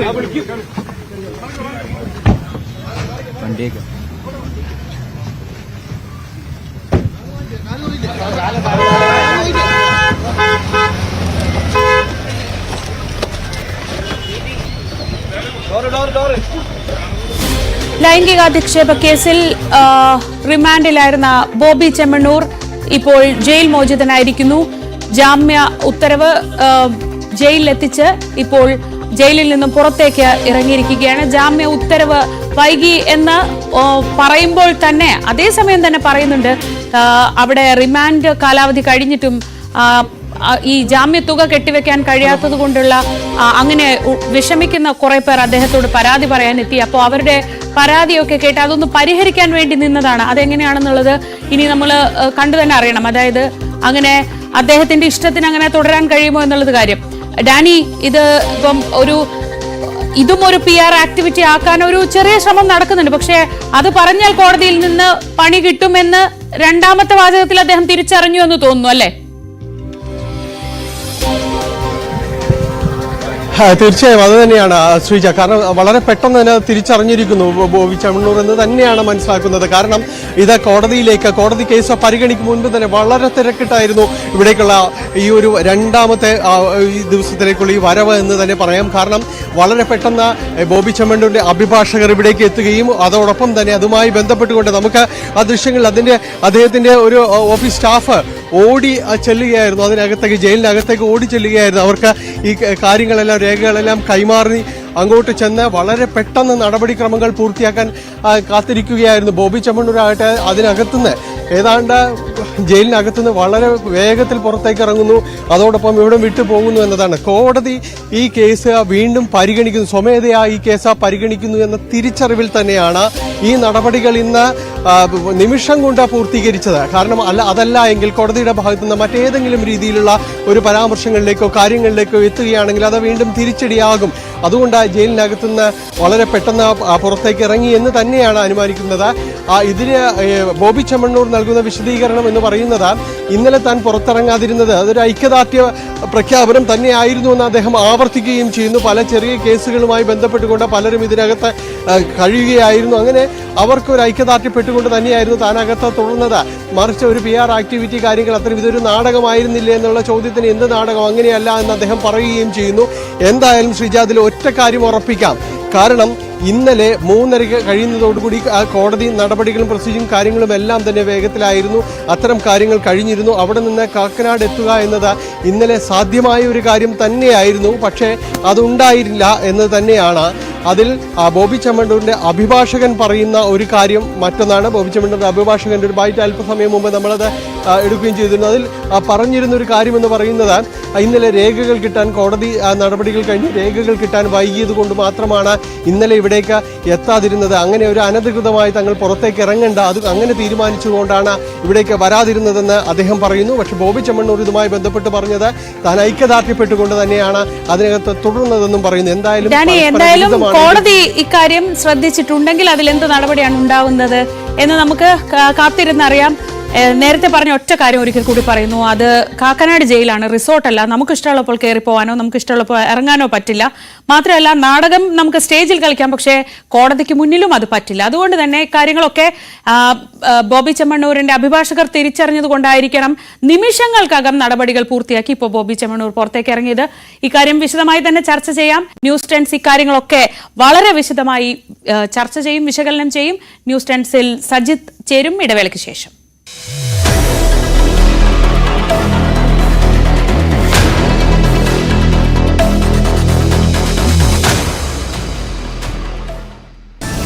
പൊന്നമ്പലമേട്ടിൽ മകരജ്യോതി തൊഴുത് ഭക്തലക്ഷങ്ങൾ. അയ്യപ്പ വിഗ്രഹത്തിൽ തിരുവാഭരണം ചാർത്തിയുള്ള മഹാദീപാരാധനയും കണ്ട് മലയിറങ്ങി അയ്യപ്പന്മാർ. കർശന സുരക്ഷാ ക്രമീകരണങ്ങളാണ് ശബരിമലയിൽ ഒരുക്കിയത്. 18-ന് കളഭാഭിഷേകം, 19-ന് മാളികപ്പുറത്തെ മഹാകുരുതിയോടെ മകരവിളക്കുത്സവം സമാപിക്കും. പീച്ചി ഡാം റിസർവോയറിൽ വീണ പെൺകുട്ടികളിൽ ഒരാൾ കൂടി മരിച്ചു.